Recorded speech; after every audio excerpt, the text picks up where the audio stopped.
I'm Kate Chaplin. I'm Veronica Diaz. And this is Karmic Courage Workshops. So one of the things that we have talked about in the past episodes is the importance of characters and how to develop your characters, and because these are the people that your audience is going to relate to. Now, your most important character is going to be your protagonist or hero, and that term is kind of interchangeable in the industry. But according to AFI, the definition of a hero is a sometimes mythic figure, sometimes ordinary person who prevails in extreme circumstances. Heroes dramatize a sense of morality, courage, and purpose, often lacking in our everyday world. Heroes do what is good, just, and right, and even though they may be ambiguous or flawed characters, they often sacrifice themselves to show humanity at its best and most humane. So one of the most important things is to define your hero and really get to know your hero or protagonist, again, interchangeable, prior to going into the actual writing of the script. Some of my favorite heroes, Indiana Jones is a very recognizable hero. But then also I love Sidney Poitier's character in The Heat of the Night is kind of a manned hero on the spot sort of thing, being put into difficult circumstances and excelling from that. And the reason why these heroes work is because they are relatable. They do have flaws. And as relatable as these characters are and as good as they are, there's also an option of using an anti-hero, which is someone whose journey we still connect with because we see that they have a good heart or they have a goal that is for the greater good of the community, but it's often displayed kind of negatively. Some really good examples of this are Al Pacino in Scarface or Robert De Niro in Taxi Driver. The other option is actually having a group protagonist.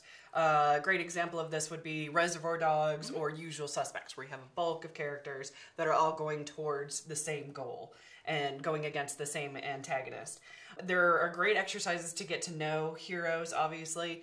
One of them is you talk about the ordinary day, to write out the ordinary day for your character, what they have for breakfast, when they go to work, you know what I mean, what their hobbies are, what they watch for TV, anything and everything to kind of get in a mindset of your character. Not all of this is going to relate to screen, but for the writer, it's great information. There's also, on the internet, tons of questions that you can ask your characters as well. Even things like what was their economic background when they grew up and things like that. Things that just help a writer really flesh out a character that may not end up on the screen. And one thing to think about when you are defining your hero and writing the script from that is that there are three things that are going to describe your protagonist. One of them being what the character says, the other one being what the character does, and then the third being what other characters say about your protagonist. And there's great examples, especially on TV, for what other characters say about your protagonist.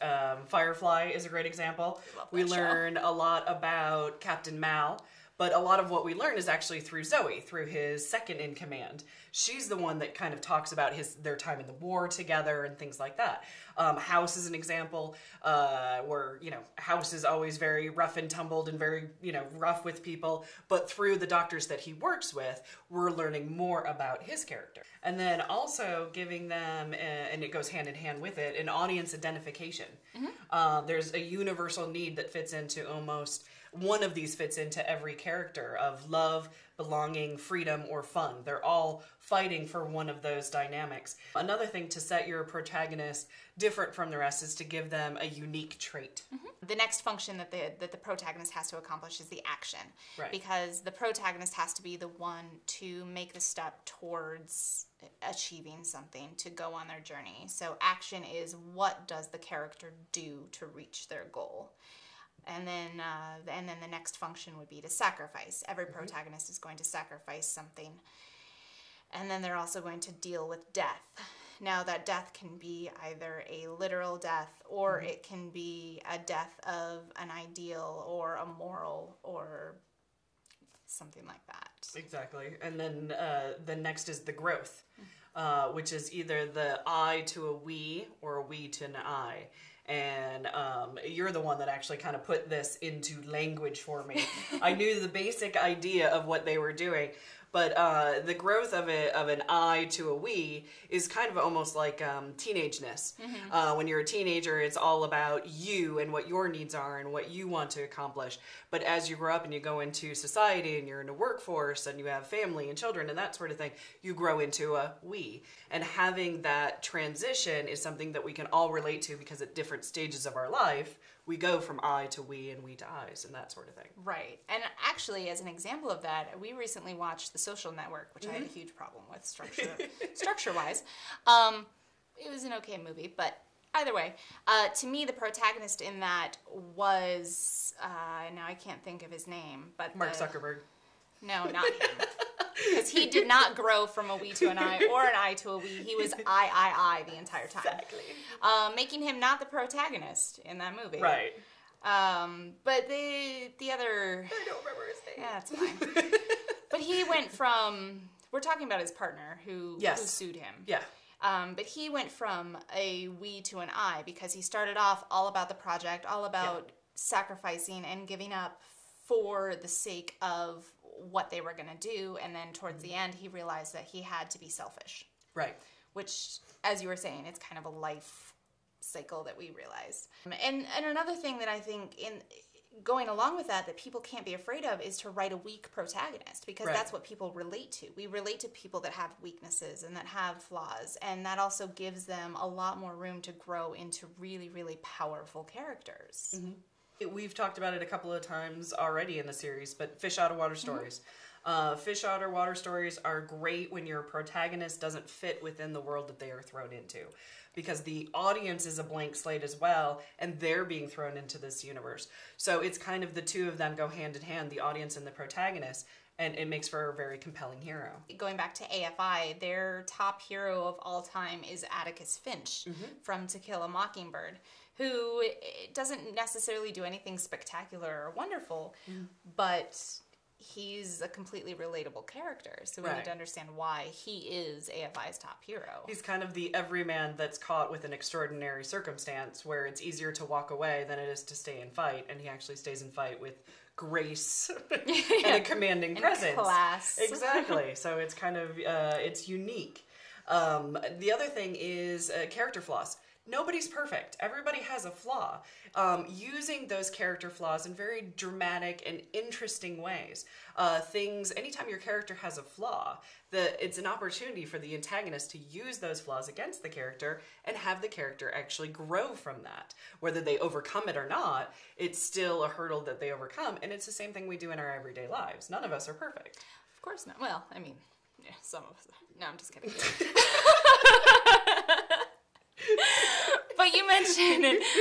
But you mentioned the antagonists, and I think ultimately when we're watching movies, we want to see a creative antagonist, because that's what makes our protagonist so interesting, is because they do have these conflicts presented at them. So as wonderful as our protagonists are, they obviously would be nothing without the antagonists, and it makes me think of the movie Hook. Yeah. When Dustin Hoffman's character takes off his wig and he's like all about to be defeated, and then he says, "What would the world be like without Captain James Hook?" Exactly. And it's so prophetic, and it means so much, because protagonists would be nothing without their antagonists. As far as the definition of an antagonist, they're not necessarily this horrible, horrible character, but they are the person that pushes against the protagonist and challenges them at every turn and prevents them from reaching their goal. They give power to the character, but even your hero isn't without flaws, and your antagonist isn't without flaws too. Right. They're both fighting for their definition of good.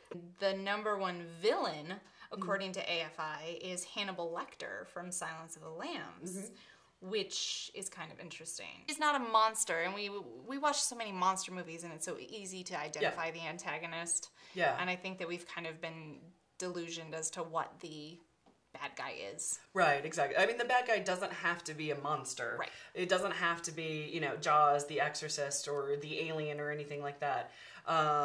We were talking about earlier that, you know, even in Twister, that the tornado is an antagonist, but at the same time, you brought to my attention that Cary Elwes is actually the representation of the Twister. He is also the antagonist that is bringing in chaos to that environment.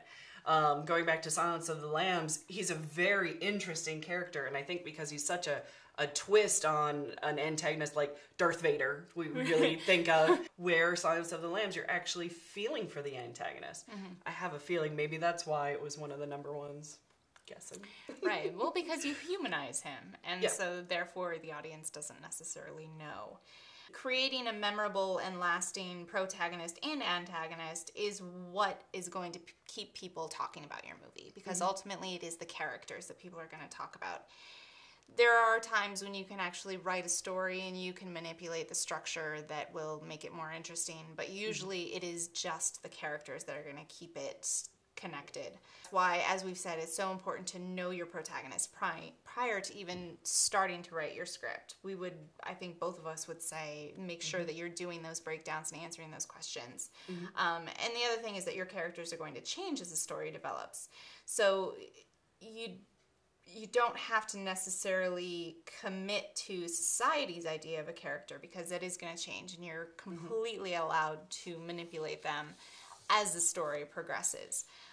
So you can allow them to do things that ordinary humans can't do, and you don't have to be afraid to allow them to fail.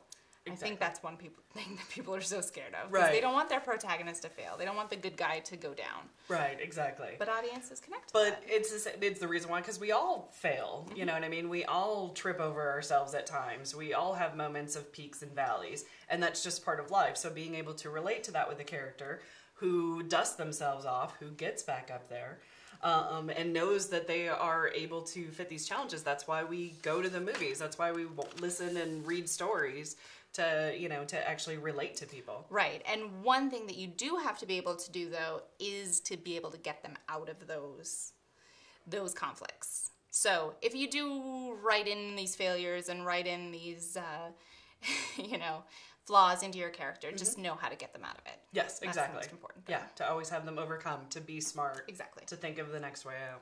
Next time we'll be discussing character functions. Until then, be courageous and keep writing.